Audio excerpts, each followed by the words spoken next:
Are you part of a nonprofit organization, a youth group looking to raise cash for your cause? Stay tuned at the end of this video to learn how you can bring the action and excitement of the Millennium Wrestling Federation to your town live, featuring the superstars and legends of yesterday, today, and tomorrow. This is Mick Foley. This is Harley Race. This is Shelton Benjamin. This is Mr. Wonderful Paul Orndorff. This is the Monster Abyss. And this is Daniel Bryan. This is JBL, and you're watching the MWF. Be there live.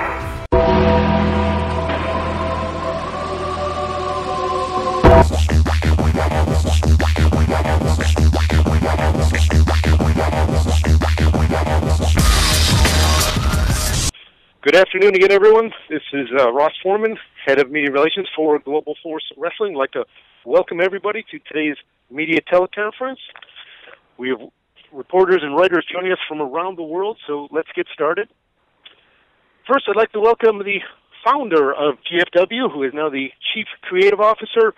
Of course, he's the King of the Mountain, a former World Heavyweight Champion, and the #1 Nashville Predators fan. Jeff Jarrett, welcome to the teleconference. Well, thank you, Ross. I do appreciate everybody joining us today. And, since we talked last week at the end of anniversary week, we were excited about this call today and looking forward to the teleconferences happening quite often. Things got kicked off in a little, a rather bizarre way with Big Papa Club a couple of weeks ago, but we look forward to engaging our fans, via all the journalists that are on this call today, and I do appreciate everybody joining us today. All righty. Well, I would now like to welcome a very special person who all of us at GFW had the honor to meet last week at the Impact Zone. Tony Marrero is an Orlando, Florida resident who is a special guest for GFW's Remembering Pulse nightclub 1 year later, a tribute to the 49 victims and the survivors of the Pulse nightclub tragedy back on June 12th, 2016. Tony was shot 4 times in the back and once in the arm. Hopefully everybody at this time has had the chance or will have the chance to watch the 10-minute tribute that GFW did. And I can speak on behalf of everybody with the company. We are very proud of the tribute and definitely honored to welcome Tony to this teleconference. Tony, good afternoon. Good afternoon, everybody. Thank you so much for having me. Tony will be joining us for the first 10 minutes of this call. So when I do open it up for questions, I ask that any questions for Tony and or Jeff strictly at this time be focused on the Remembering Pulse nightclub 1 year later tribute. So Tony, Jeff, I'm going to leave the floor to you guys. All right, guys, I appreciate it. And before we get things going, Ross, I know you wanted to make the statement that is the obvious, the latest breaking news as it concerns Alberto. So I'll let you lead with that, and then I'll just have a quick comment after that as well. Sure. As everybody might be aware, GFW issued a statement this morning regarding Alberto El Patron. I'll repeat that statement right now. Global Force Wrestling has indefinitely suspended Alberto El Patron, effective immediately, until the investigation is resolved following a recent incident in Orlando, Florida. That is the only statement GFW will be making on this matter at this point, and we ask for this teleconference that there be no questions on this matter. We have issued a statement, and we are moving forward, waiting for the investigation to complete. So, Jeff, if I could ask you your thoughts on the Pulse nightclub Remembrance Night. Sure. Well, before we get to that, and I think, obviously the attorneys would rather I not say anything, but I do just want to comment briefly on the Alberto situation. Obviously, it's very unfortunate.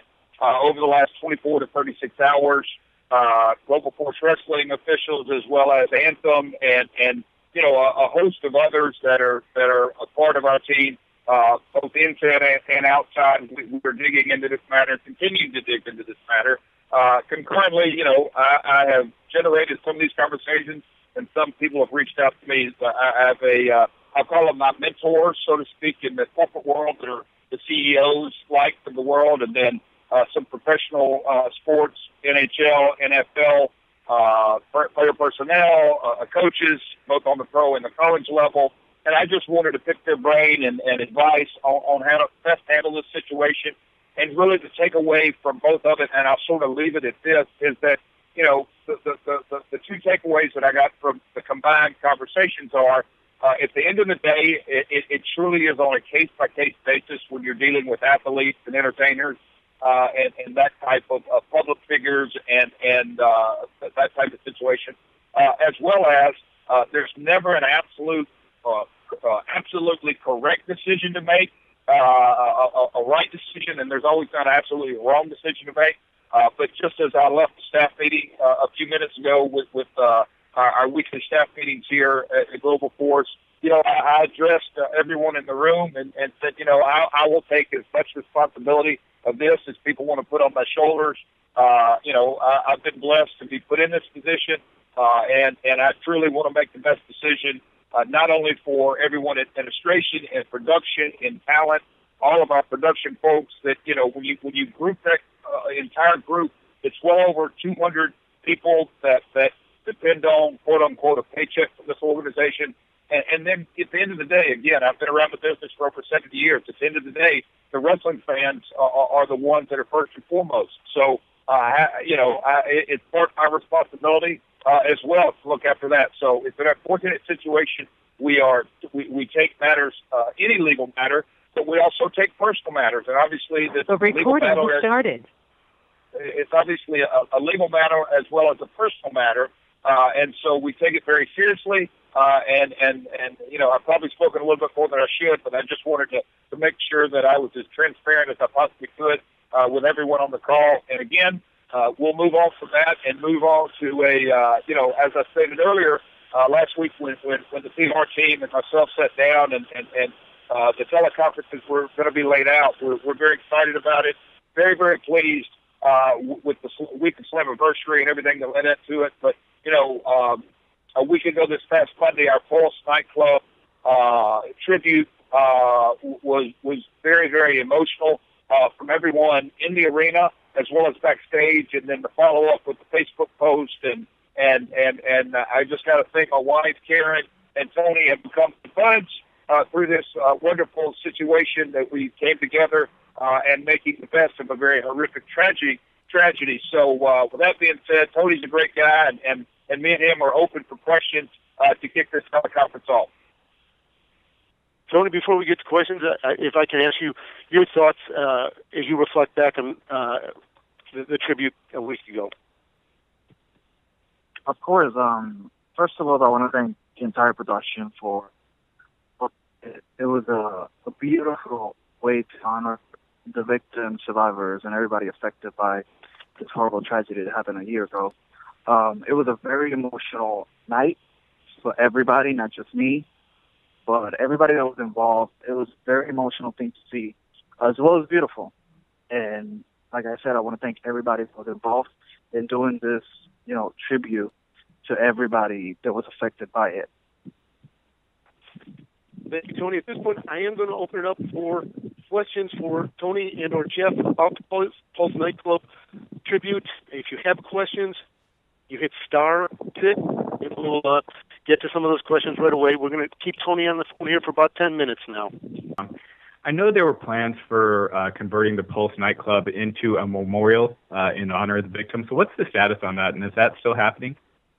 As far as I am concerned, it's still in the talks. They have the One Pulse Foundation, and they've been working on it. But as far as I know, there's nothing just completely concrete. It is going to be a memorial, as far as I know. But that's all the information that I have so far, that they're still talking about it. Okay, thank you.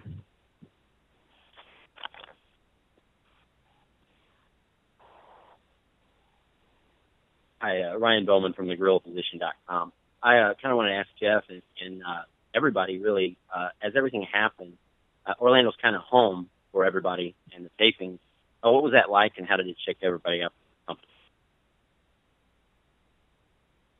Ryan, I want to make sure I understand your question. Are you asking last Monday night, or when the incident, which I'm sorry, I meant when the nightclub shooting incident occurred. I'm sure with everybody pretty much working and being around Orlando and knowing everyone in the community, how did it affect everybody in the company? How were they shook up by it? Well, and I'll go first on this, Tony, if you don't mind. Ironically, and I wasn't with the organization last year when it happened. I can tell you exactly where I was. So I was in New Jersey.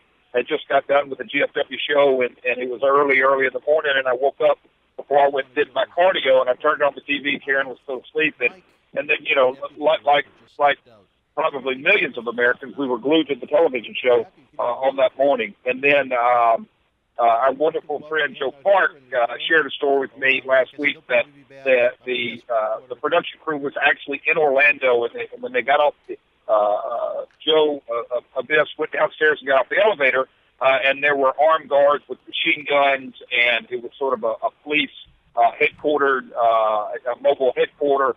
So it was, you know, at that time, so early in the morning, it was really just a horrific situation that people, it was so early in the tragedy that people didn't really know what was going on. So I know that it permeated throughout the talent and the production folks, that it was just a really surreal day of just what was going on.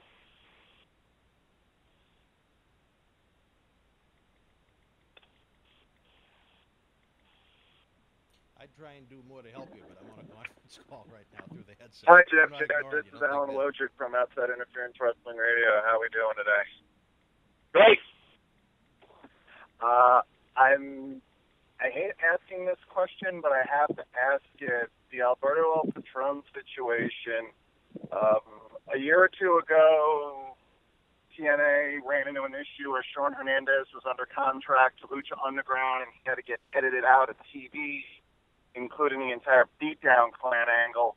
What's TNA, Impact, GFW going to do? Is he going to get edited out of all of the TV going forward, or what's the plan? Alan, we're going to, Jeff, if I could chime in here, we're going to take a couple more questions for Jeff and Tony about the Pulse Club nightclub situation that we had a tribute. We're going to do those at this point while we still have Tony for another minute or two on the phone.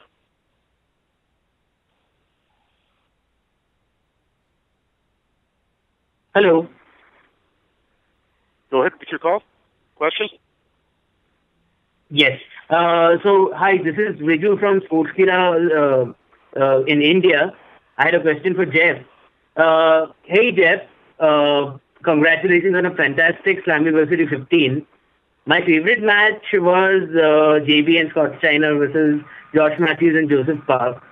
Now, that incorporates elements from the Violent Edition skit. Will that be something you do going forward as well? Ross, we may want to go ahead and progress unless there's any other calls and questions regarding the Pulse nightclub tribute. Perfect. We're going to have one more here. I think this one. Hello, Tony. It's Lee Hazel from Steel Chair Magazine. I was just wondering if you yourself had any history with professional wrestling prior to the incident, and if you have any memories of it yourself. I'm so sorry. Can you run by one more time? I was just wondering, how did your involvement with the professional wrestling industry in this matter come about? How am I involved with the wrestling? Yeah, like how did you get involved with Impact Wrestling and Jeff in particular? Oh, I got involved. It was throughout another one of the survivors, and they ran it by me, and they asked me if I wanted to be part of a tribute that was going to be part of Impact Wrestling, and automatically I said yes.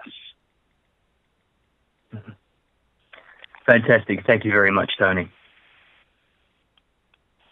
Tony, I know you got to head back over to Universal Studios, so we're going to let you go there, and we're going to, at this point, open the questions up for anything along the line for Jeff. We have a lot of things going on in GFW these days, from post-Slammiversary and the merger, so feel free with your questions. If you want to ask them. All we ask is when you do ask a question, you identify yourself and your outlets. Tony, if you're here, again, thank you very much for joining us, and we'll move on to some questions for Jeff. Thank you so much for having me, guys. See you, Tony, I want to thank you perfectly. Appreciate it, Tony. Have a great day. Of course. Thank you, guys.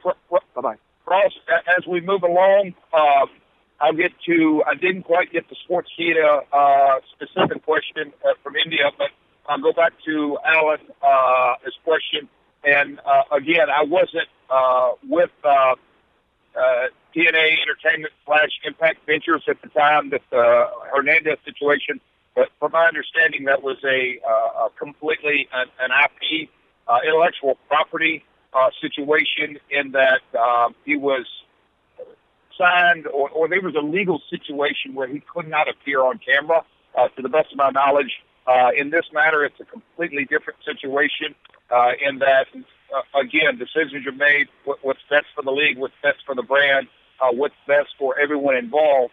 And yes, we just came off the heels of 4 fantastic days of production. And so at this time, those production days, it's no secret in this business that the incident took place after the production was the live production was done. So it collectively, it would further damage the brand to edit all of this out. And quite frankly, it would do further damage to the brand. So again, the decisions are made at the very best we can to continue to grow the brand. We've made tremendous strides since Anthem, took control of the asset in January, and as we've moved along over the last 6 months, and coming off the heels of Slammiversary and the early numbers that are in, it's very apparent that the success we're taking steps in the right direction. And from the very beginning of TNA in 2002, that was always what led to our successes over the years, are crawl, walk, run. Just not rush into things. So if Ross, if we can get the Sportskeeda question back at some point during the call, but other than that, let's move on. Hey Jeff, Sean Ross Sapp of Fightful.com here. I want to ask what the process was of turning Impact into Global Force so soon after TNA was turned into Impact. And, what was Ed Nordholm's reaction to that? What were his feelings about that in particular?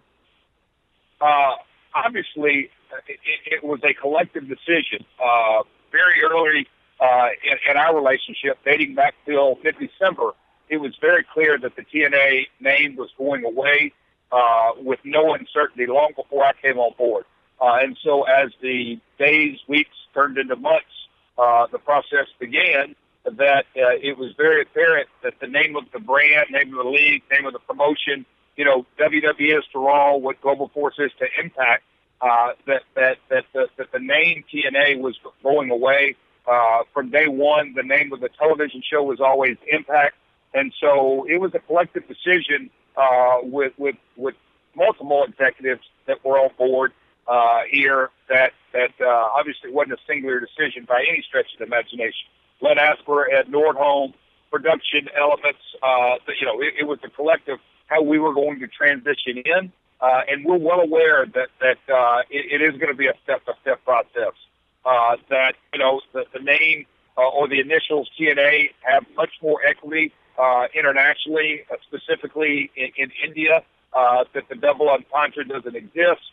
That the United States press, as opposed to the India press and other markets around the world, the name TNA in the initials and the league, the PR hits that quite frankly were massive over the last 24 months. So it was and it will be a delicate balance, but it's something that we charted our course, and we realized that it's going to be a step-by-step process. We had a meeting yesterday that as far as our digital front, GlobalForceWrestling.com, ImpactWrestling.com, you're going to see that begin to roll out over the next 3 to 4 to 5 to 6 weeks. As we launch our OTT, that's coming in play. Obviously, all the social media channels with GFW and all the social media channels with Impact there's going to be a progression, and we do have a plan in place. But at the end of the day, we understand that, the viewers, specifically television viewers as opposed to online viewers, that, if they tune in, and we realize no matter what show it is, you don't watch it every week. You watch it 3 out of 4 weeks out of a month or 2 out of 4 weeks, that we want it to be a natural transition, a progression, and at the end of the day, we will get there sooner rather than later, but it's going to be a transition.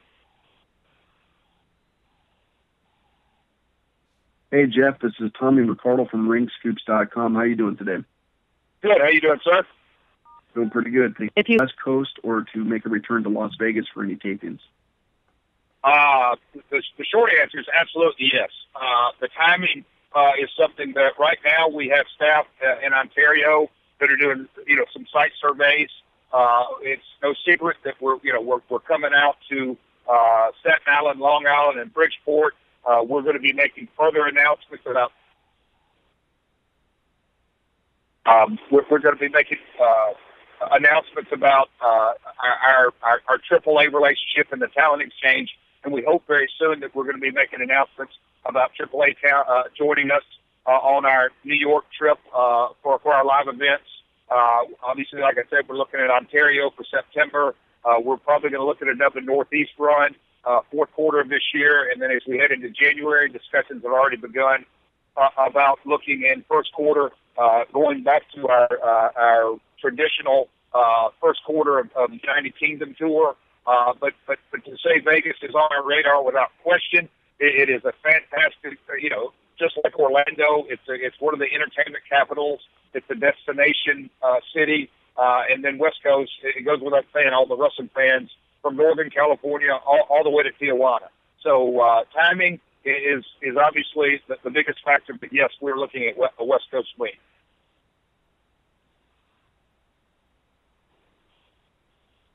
Hi, Jeff. David Dunn with the New Zealand Pro Wrestling Informer. I want to ask about the working agreements you've got with some of the promotions around the world.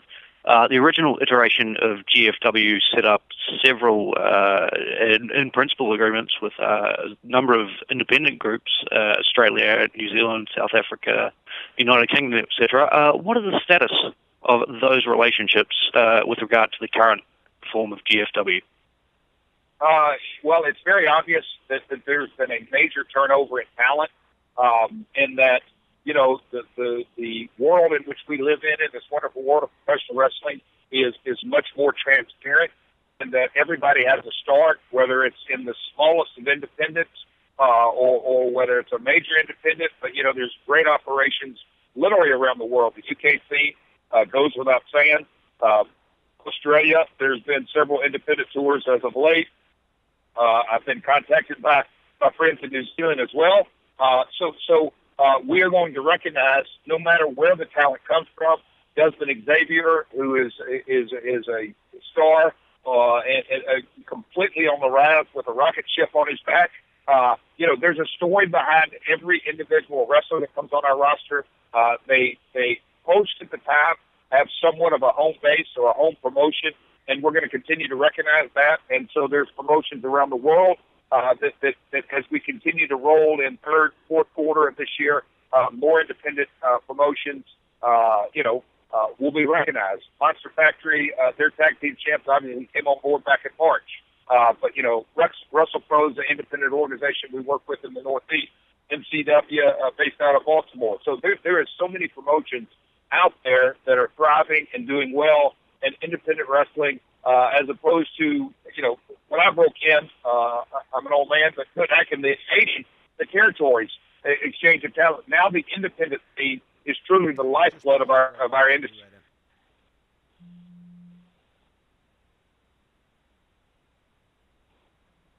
Hello. Hello, sir. Hello, this is Big Ray from OneWrestling.com, One Wrestling Video. How are you, Mr. Jarrett? You have got a radio voice, Big Ray. Looking forward to chat with you. Thank you so much, and thank you, Mr. Foreman, for setting this up. First and foremost, Bill Apter wanted to say hello. Willie. Wow, Willie. Tell him I said hello. Sir. Well, I do have two questions, if I may, sir. Shoot, I'm ready. All right. First being, we were just curious as to whether you were going to continue the lineage of the X Division title and continue moving forward with the Grand Championship, or are you going to basically eliminate those titles and proceed with the next gen title and maybe move into using perhaps a television title?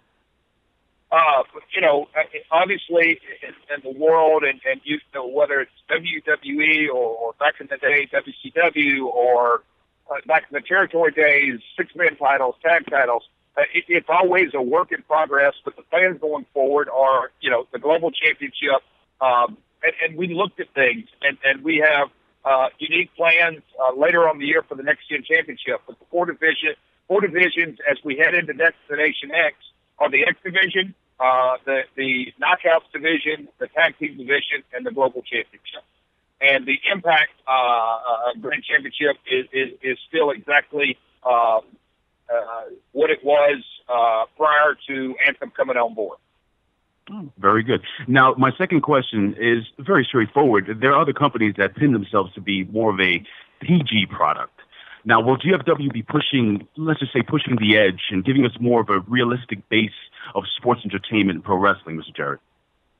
Well, you know, obviously being a part of the Attitude Era, pushing the edge, it can mean multiple things, some positive, some negative.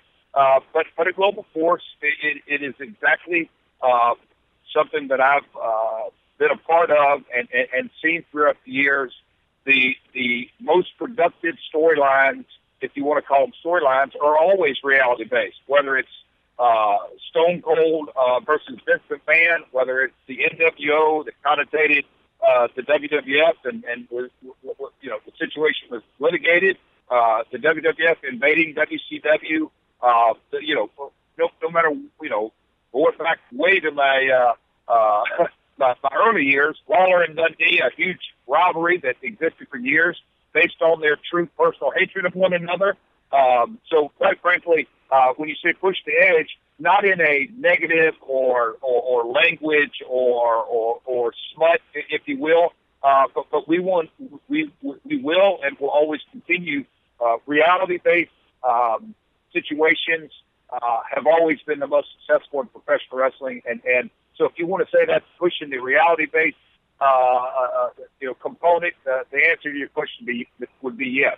But we're certainly not going with you know, I'll go back to the word smut and the elements that at the time, the Attitude Era, you know, obviously Shock TV and was super successful for its day and age. In 2017, as we roll into 2018, there really is no place from a, you know, completely wide appeal, you know, all ages. You know, it's not, you just can't focus on that male 25 to 34 demo. It's got to be a much broader to be successful.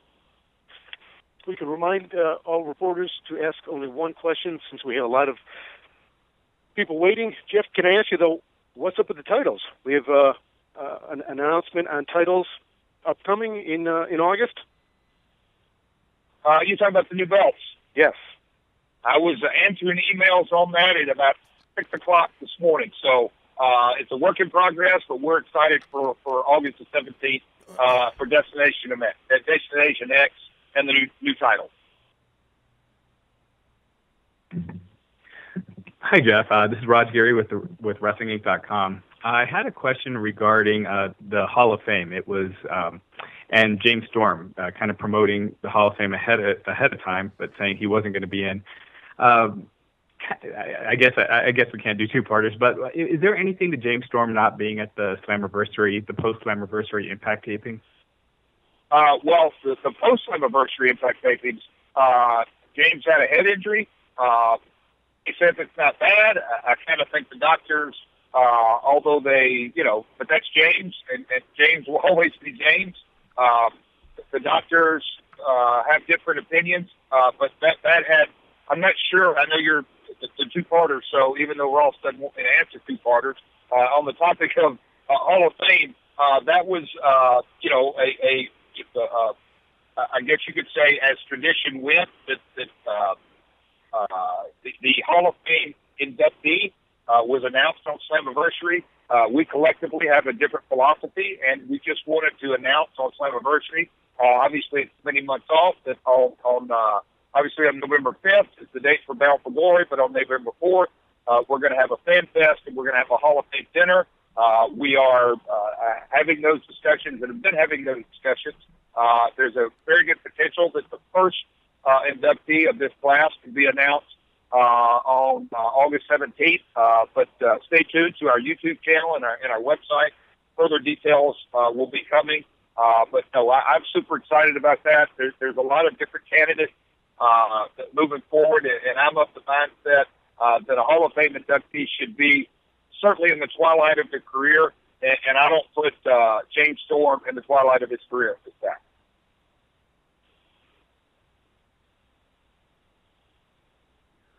Hi, Jeff. This is Nick Hausman with WrestleZone. Thank you for taking the time to chat. Appreciate it, Nick. I saw you online that you solicited questions. So I know that Ross has disappointed you, so I guess you got to pick the best of the match. I'm trying my best. Well, my question is about the kind of public spat that Anthem and the Hardys been having over the Broken Universe. I just didn't know if you guys had found any conclusion with that, and it was a situation that you all had moved past. It is the wonderful world of social media and the digital and just the open opinions. Quite frankly, it is the world we live in, and I welcome it because you got to take the good, the bad, the ugly, the different, the indifferent, and it's truly no different than the wrestling business that existed 30 years ago, except the platform was much smaller. When we would leave the buildings back in the 80s and 90s, you would have fans that would be out back that would either scream at Double J that they loved him or hated him or didn't like his match or liked his match, or tell me that this guy stunk or whatever it may be. But as far as this specific situation, I have, giving my opinion on it. It's no secret, and I've said this in multiple interviews, me and Jeff Hardy's friendship goes back well over 20 years. Our families have vacationed together. I've had a healthy exchange of texts with Jeff over the last couple of weeks. We wished each other Happy Father's Day. And so, the IP situation is strictly a, quite frankly, the IP language that is used in our contract is almost identical to the language used in the WWE contract, almost identical back in the day from WCW IP law, and I've been, whether fortunate or unfortunate, to grow up in Nashville, be around the music business, but intellectual property law is rather cut and dried, that you have the publisher, and you have the writers, and then you have another element of that, you have the performance.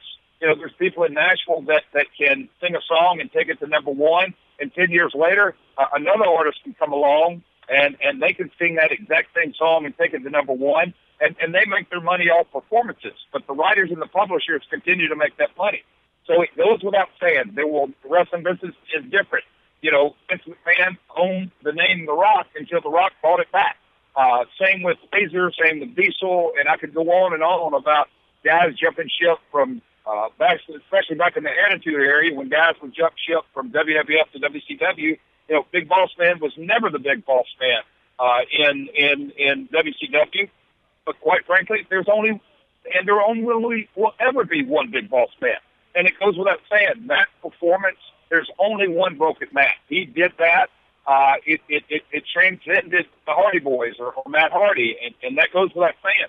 There's only one Brother Nero. It's funny, on vacations, and I told this story the other day, and a buddy of mine said, you ought to tell people that. Well, when there's two Jeffs in a vacation home, it can get confusing. So we started calling Nero instead of Jeff Jarrett, Jeff Hardy. So anyway, hats off to those guys in the performance. But it goes to the ownership, and there's multiple writers, and there's writers that were part of the Broken Brilliance that it's very obvious they're no longer with the company. Dave Lagana, Matt Conway, and Billy Corgan, to be exact. But Jeremy Borash in production and writing, and then you have Jimmy Long, and so and Matt. and Jeff. So if there was a group of writers, without question.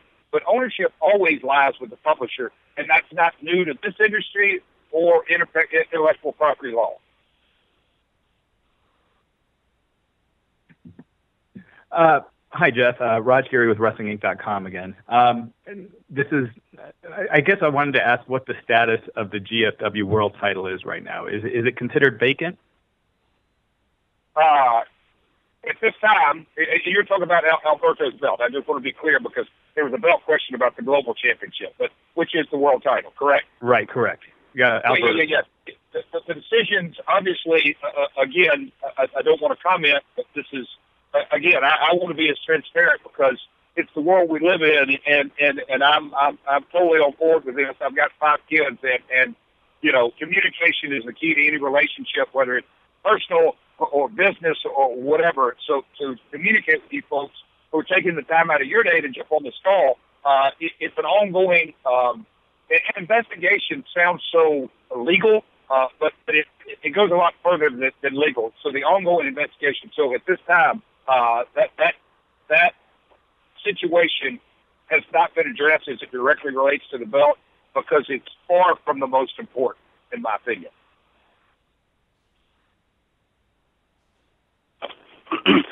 Hi, Jeff.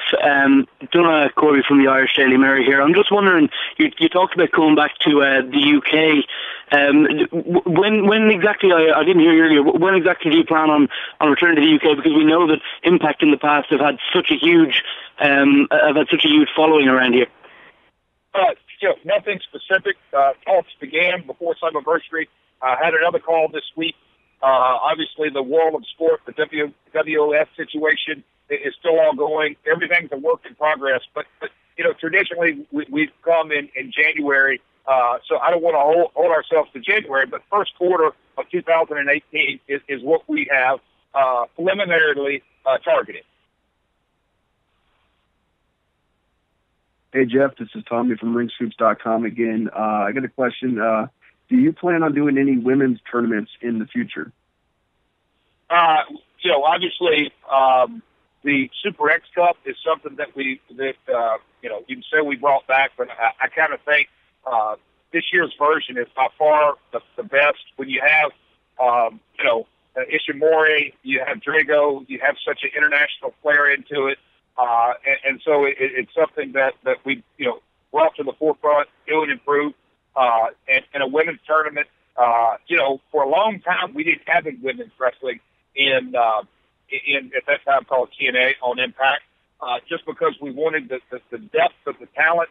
And then obviously as we grew over the years in 2010, 2011, 2009, whatever year it was that Gail and Kong main evented, for the first time in modern day history, main evented a 2-hour television show.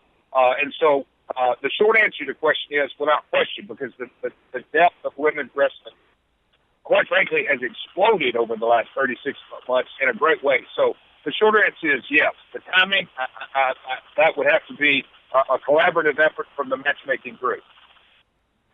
Hi, Jeff. Rod Geary with WrestlingInc.com again. With GFW now doing live events again, Impact, I wanted to know, have you guys been looking at possibly moving pay-per-views out of the Impact Zone and starting with Bound for Glory? Sure. I mean, without question, we'll call it in every sense of the word, a traditional touring organization is the goal, but it has to make financial sense. It goes without saying that taking Impact on the road several years ago was a financial disaster. And so you have to methodically look at every decision and make sure that it makes financial sense. But, we're going to start with our live events. And again, I'll say put our toe back in the water. We realized that we're not going to put an event on sale and it's going to go clean and sell out. Quite frankly, the WWE doesn't do that for live events. But they're out there, they're touring. Obviously, it's an organization, publicly traded, been around 50-plus years. And so their brand awareness in every market they go, they don't have that situation. We're obviously in a rebranding situation. in every sense of the word. And so we're getting back out to the market. We got to make the right decisions. And that's why we're excited to, partner with NOAA, partner with AAA, get into these markets. Our LAX, our current tag champs, are going to be throwing out the pitch and doing the signing, the meet and greet over in Staten Island. We've got the Bridgeport baseball show. We got Long Island event. There's a lot of positive things happening, from live events to our digital world. I'll brag on my digital guys when I just left that staff meeting, and they were telling me some numbers from Spike UK and how the female demos have exploded and how the kids demos have exploded. Our median age on our program in the U.S. is the lowest it's been. We're trying to figure that out, but we think the median age is the lowest it's been since 2009, and that's, I just got to tell you that's fantastic because, everybody on this call is well aware of the business and the WWE, their quarterly calls and their reporting has educated everyone that, to get sponsors, to get advertisers, you got to have that lower demographic. You got to be sponsor friendly. And so we're working on all of that. Our merchandise is headed in that direction. Our DVDs, our production, our YouTube numbers. We're going to reach 1 billion views shortly, which is great. We're going to reach 1 million subscribers. And so, our digital stuff, and that's been reported. So we're rowing uphill. Rowing in the same direction. Sometimes it's going to be uphill. Sometimes it's going to be downhill. But Raj, to go back to the answer to your question is, absolutely we're looking at taking, and we're actually not just off the board, but we're also looking at, adding another live pay-per-view to our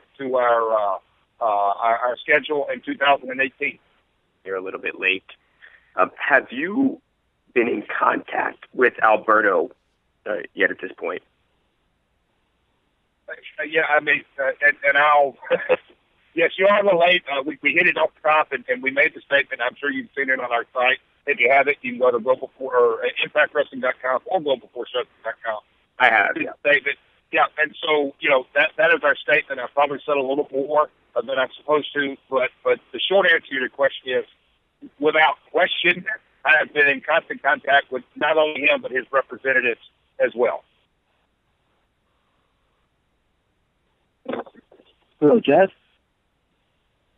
Yep. Hello. Yep. Jeff, this is Gary Keaton. I'm Irish freelance and I write for SW.com. Apologies if I'm a bit blocked. I have a cold. My question is production values in Ireland. First of all, the production values are better on your DVDs, in my humble opinion, than WWE's. So something to play to. Especially the King of the Mountain and the Jeff Hardy DVDs, they're more open and honest. My question is to, when you come to the UK, will you be doing a tour of Ireland as well? Absolutely. We obviously, if you're an Ireland fan, and one of your Irish brethren are making some news on this side of the pond with Connor and his press conferences this week, and I, quite frankly, thought he tore Florida up yesterday. Just as a side note, I love his soundbite.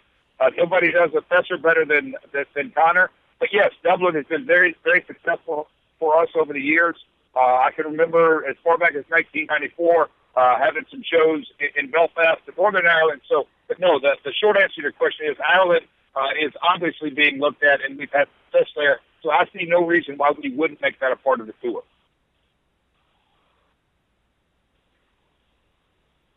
Hi, this is Jeremy Walker with Real Sport. One of the issues that Impact Wrestling faced in the past was that they let their best talent out of the door. Just wondering what the new regime is doing to keep hold of their top guys this time round. It goes without saying. It's a priority. It goes without saying. That is a priority, and we are making very good progress on that specific question. Ryan Ryder here from Main Event Radio. Hello, Jeff. I want to know if you can elaborate a little bit on the partnership with AAA and Pro Wrestling Noah. What will they entail, and if you're in talks with any other promotions? The partnership with Noah is obviously Mr. Poole, the president, was over here for the entire 6-day run. Their next big show is October the 1st, and I believe, don't hold me to it, but I believe so, it's Yokohama. we are going to have talent that appear on that show, multiple talent, so we're excited about that. It's a great working relationship. Obviously, Marifucci was a part of our tapings last week, and he's the guy that I'll just say his credentials speak for themselves. Ishimori, in the Super X Cup, and then when you get to AAA, Triple Mania, their 25th year of celebration of being in business, and Triple Mania this year, it's a mega event. 18, 19, 20,000, whatever that arena holds down there. There's going to be Global Force stars on that show as well. So both of our biggest talent exchanges, promotional relationships are and we're looking at content, not just talent exchanges, but as we roll out, our OTT and the relationship we're having. So the relationships is I don't want to say exactly because it's a step-by-step process, but they're certainly headed in the right direction. It's something that I always envisioned and knew that it wouldn't happen overnight, but it's something, you got to start somewhere in business.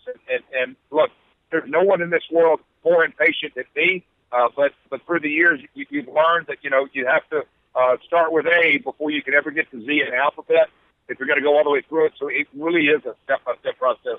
But we're very excited, and obviously there's independent promotions around the globe that we'll continue to look at. Matter of fact, I talked with a promoter from Pakistan this week.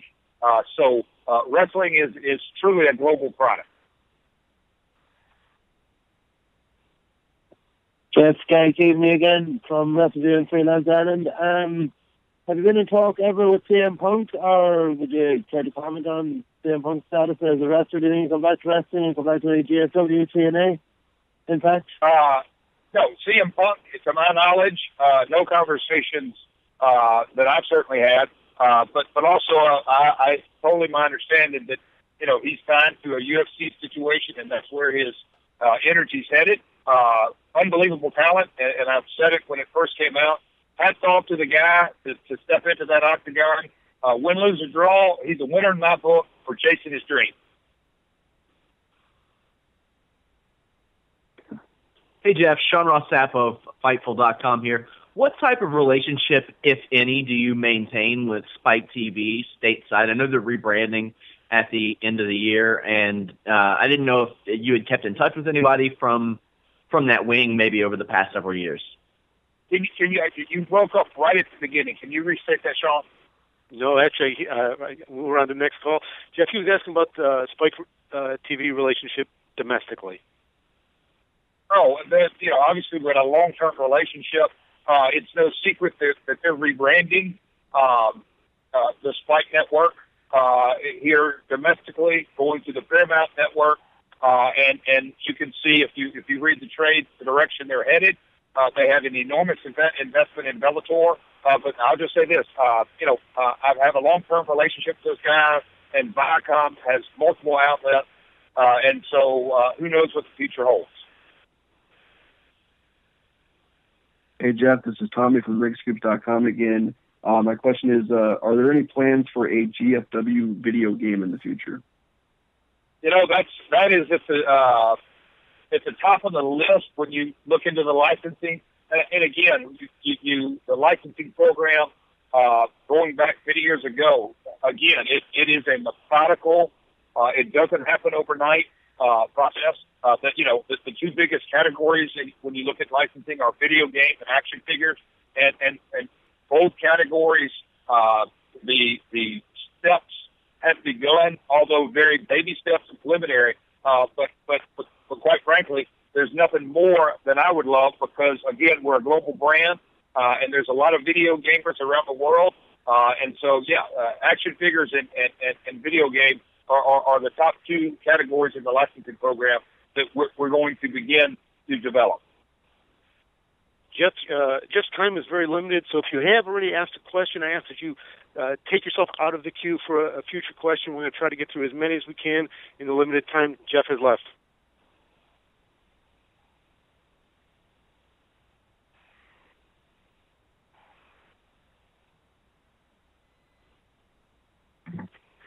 Hi, Jeff. I'm sorry. This is Raj with WrestlingInc.com again. I'm not sure if you addressed this with your Hardys answer, but I just wanted to confirm. Did you say that the Hardys have not purchased the IP to the broken character and that gimmick from Global Force at this time? No. No, they haven't. Hi, Jeff. This is Nick Hausman with WrestleZone again. I didn't know how to leave the queue, so I'm still here, and I'm still going to ask you a question if that's all right with you. Shoot, Nick. I'll make it quick. You make it quick. All right. All right. My question is about recently you guys had some producers leave GFW, Shane Helms, Al Snow, Simon Diamond. I was wondering if you had any new names in mind to come in as producers for the company. No, quite frankly, and all three of those guys, their contracts ran to the very end. The decision not to renew had zero, and I want to overstate this, had zero to do with performance base.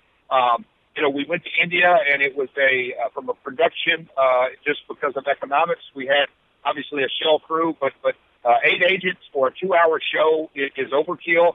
I wish nothing but Shane and Al and nothing but the best. And as Al and Pat told me, you never know where this business crosses again.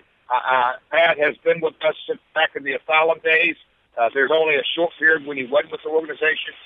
But I want to thank them, all three of them publicly, for the contributions they made. But it was strictly a financial decision that, 8 agents for a 2-hour weekly product is overkill. And with that being said, there is no new producers in line. Very happy to have Gail Kim on board, working with the Hall of Famer.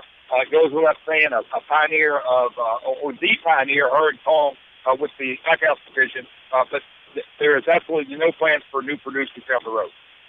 Hi, Jeff. I just wanted Donna Corby from the Irish Mirror again. I just wanted to ask, if you were looking at Dublin, would that be for those UK dates that you're looking at personally for January?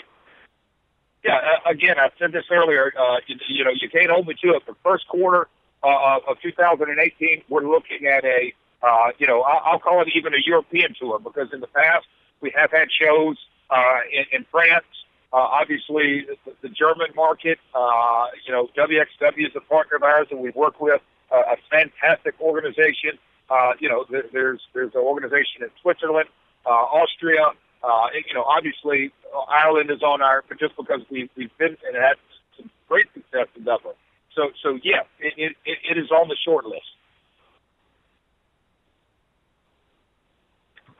Hi, Jeff. It's Lee from Steel Chair Magazine. I was just wondering, with Destination X coming up soon, what are the plans for the X division, and any plans to bring back the Ultimate X match? I'm sure the timing's everything, and the Ultimate X match is I can remember several vivid memories, whether it's the Asylum or when AJ Styles was in the Ultimate X matches. Just the level that and it's true, but the level of competition that went into those matches. Everyone knows it's not true sport, but the guys, when they have that platform to shine on, that they go the extra mile. And so the X division has been a cornerstone of a big time philosophy that and Slammiversary showed. You have your heavyweight, you have your X division, you have the knockouts. You have the tag division, and as you go into, as we came out of Slammiversary, it's no secret. Joe Park and Jeremy Borash and Big Papa Pump and Josh Matthews. What a night! What a memorable match! It was off the charts, entertaining. D'Angelo Williams and the success and his training and how serious that he really dug in, and the success of that match. So to answer your question is. You can't highlight everything all the time, but the X division is going to be front and center, and it's going to have a big night coming up with the X guys on August 17th. Hello, Jeff. This is Riju from Sportskeeda Wrestling in India. I wanted to ask, how do you feel about Samoa Joe and AJ Styles at the top spot in WWE? How do I feel? Well, first off, personally, I couldn't be happier for Joe, AJ, Bobby Roode, Eric Young, those guys. Professionally, it kind of in one sound bite, we were definitely promoting the right guys. They've gotten on obviously a grander and a bigger stage. Samoa Joe this past Sunday night, and Joe's always had that tenacity. I said that in the ESPN article. What really set Joe apart, in my opinion, from a promoter standpoint, is his tenacity. His real. When you drill it down and you look in his face, he's a tenacious individual.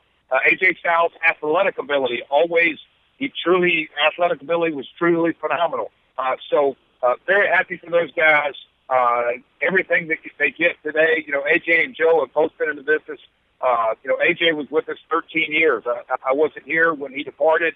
Neither was with Joe. But those guys, they contributed immensely to the success of this organization.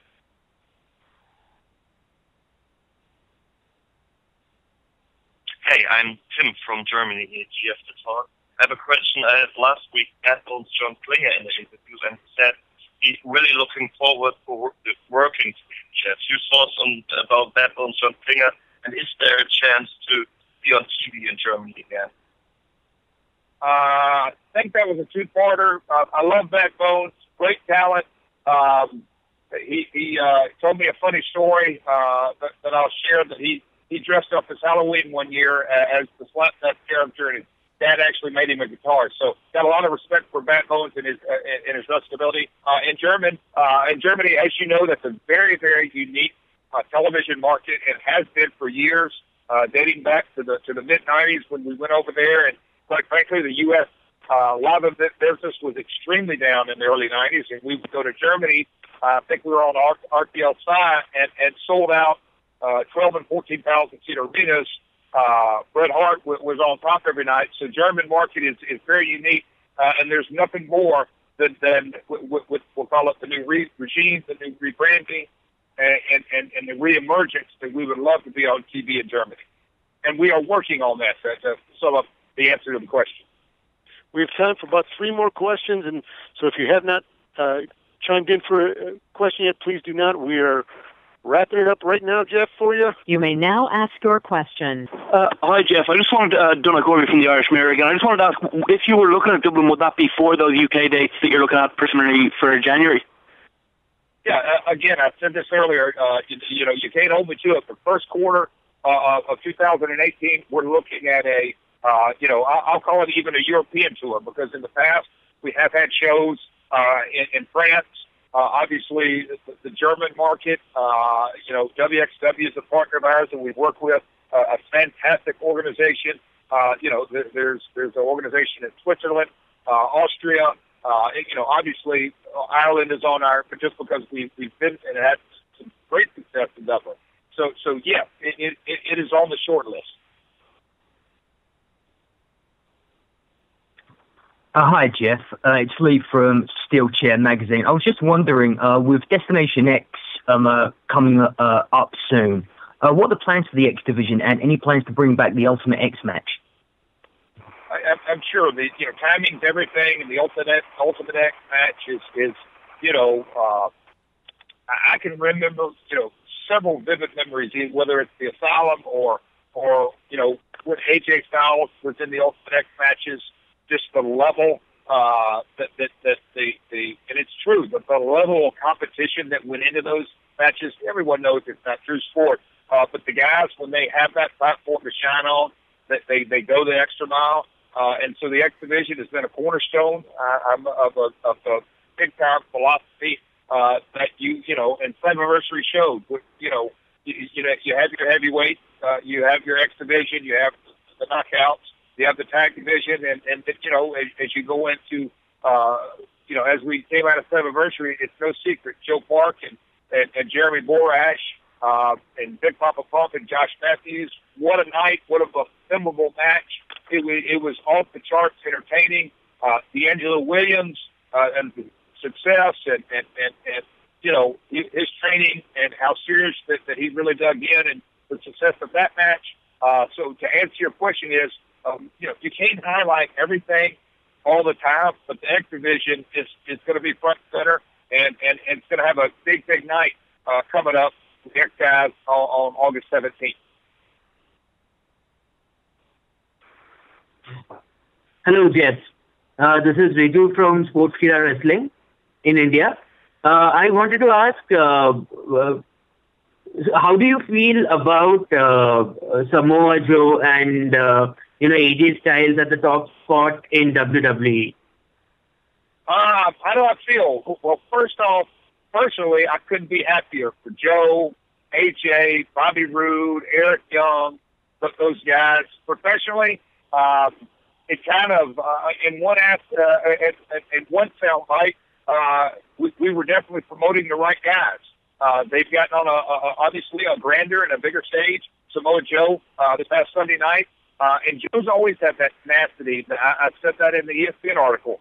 What really set Joe apart, in my opinion, from a promoter standpoint, is his tenacity, his real. When you drill it down and you look in his face, he's a tenacious individual. AJ Styles' athletic ability athletic ability was truly phenomenal. So very happy for those guys. Everything that they get today, AJ and Joe have both been in the business. AJ was with us 13 years. I wasn't here when he departed. Neither was with Joe. But those guys, they contributed immensely to the success of this organization.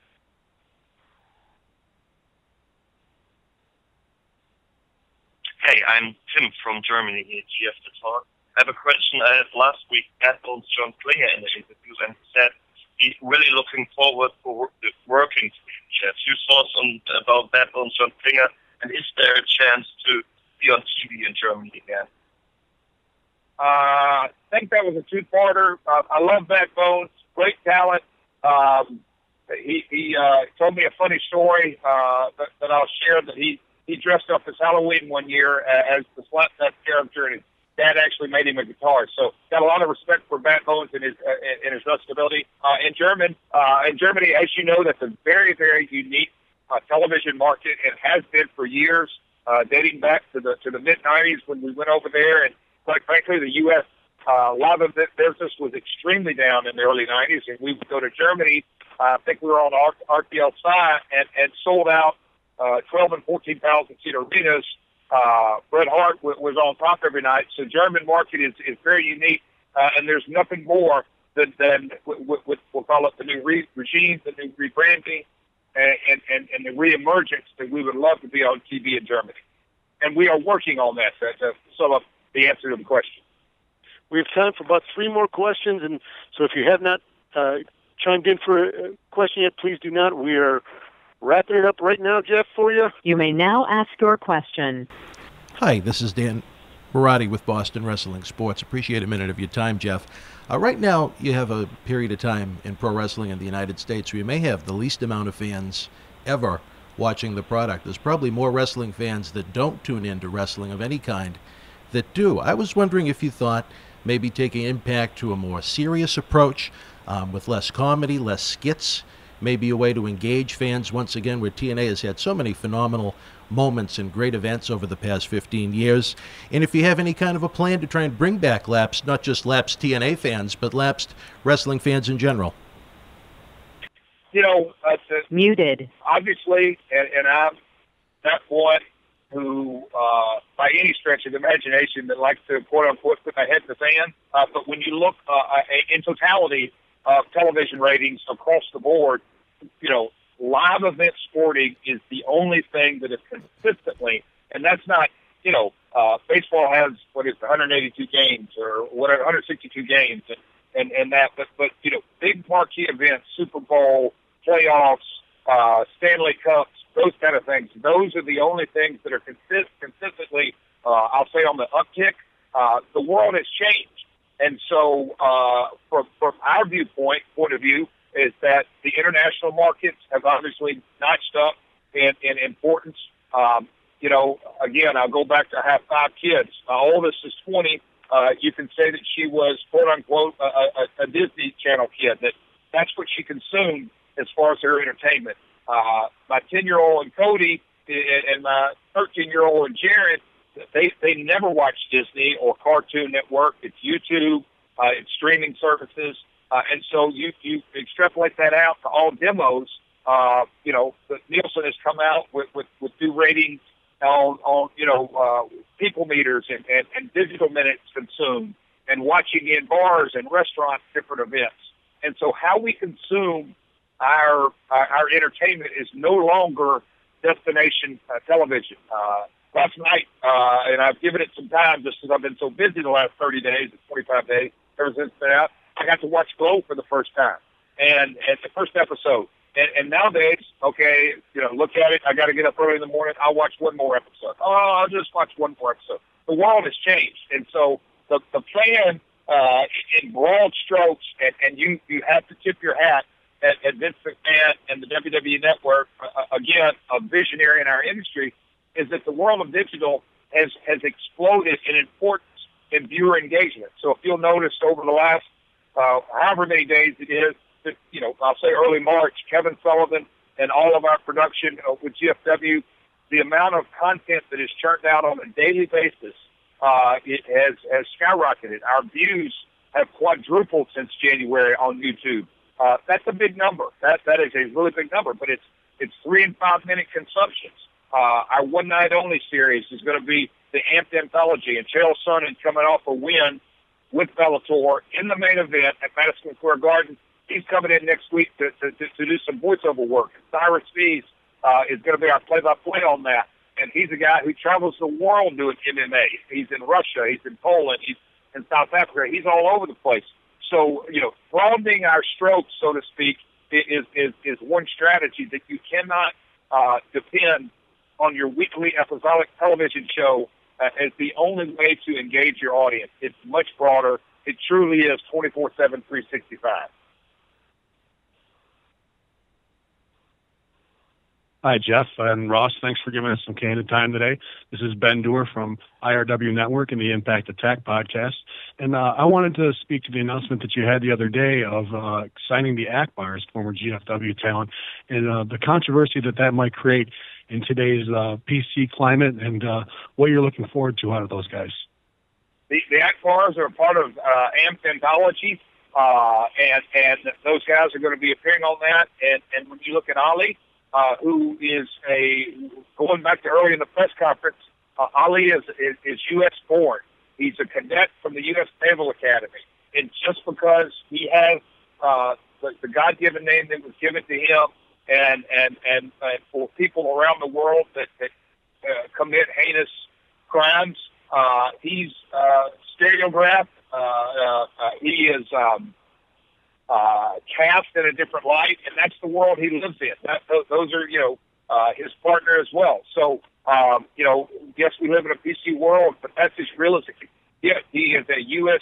Army cadet, graduated from there, family very successful in Eastern Kentucky, and so, that's the world we live in today. Final question, we'll go to Ryan.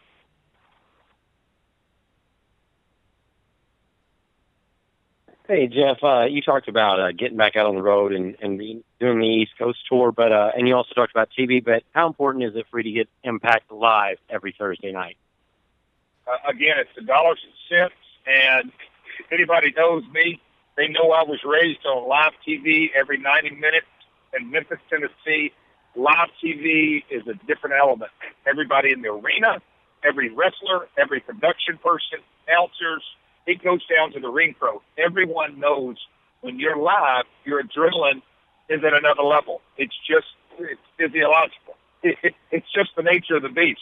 So obviously that's our goal. Again, we're running a business, and you better have blocking as opposed to ready, and that is at the front of our mind. So would I like to go live every week? Yeah. Is that a reality in 2017? No. Jeff, we appreciate it very much. You've been very candid, very open. I'll give you the floor for a final thought. I appreciate, everybody on this call, and I mean that sincerely, that we had our fan interaction. in Orlando at Slammiversary Week to kick things off. It was very successful. The pay-per-view, we couldn't have been happier. The production, as we rode along through the 4 days, as we headed into Destination America, again, we get to be live that night. That doesn't happen every week. We'll have a special program that night as well with Destination X and some great action. But I just appreciate all the support. Obviously, everyone on this call at some level is supporting us, and I do appreciate that. But as our rebranding and our rebooting and our transition, we're definitely not going to make all the right decisions. I know that going in. Again, my family's been around 70 years, so we are definitely going to make our mistakes.